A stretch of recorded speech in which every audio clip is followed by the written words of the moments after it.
Mabigat yan yung mga taong sasagupain nila ng presidente sa panahon ngayon. 2 Timothy 3:1-4.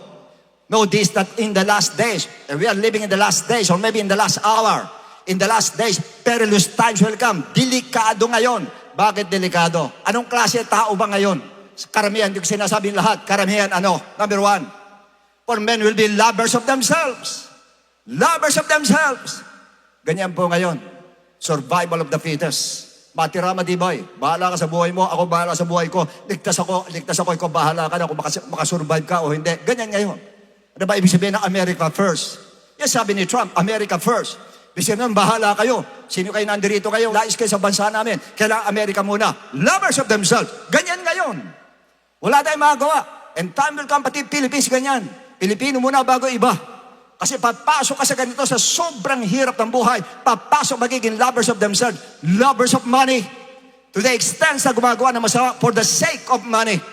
Boasters, proud, blasphemers, disobedient to parents, unthankful, unholy, unloving, unforgiving. Apat siya na Ito mabigat sa lahat. Unloving and unforgiving. Slanderers, without self-control, brutal, kabrutal, despisers of good, and traitors, headstrong. Ito, traitor.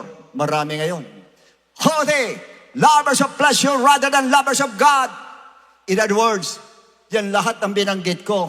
Yan ang sinasagupan ng lahat ng mga presidente ngayon, ganyang klase ng tao. Karamihan, hindi ko nila lahat. Karamihan po, ganyan ngayon.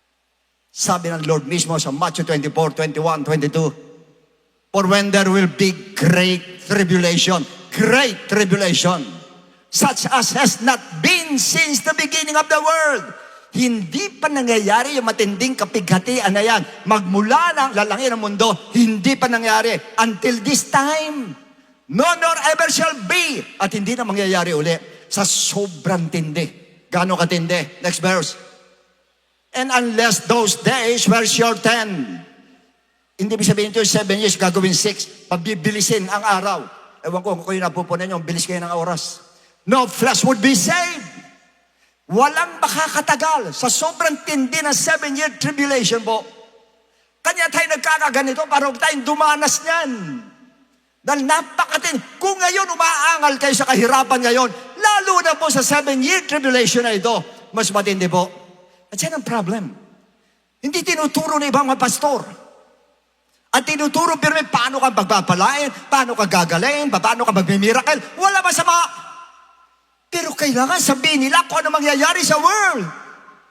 Para yung mga believers, pati mga tao, nakahanda lahat ang tao, nakaprepare lahat ang tao para hindi mapunta sa ganyang sitwasyon.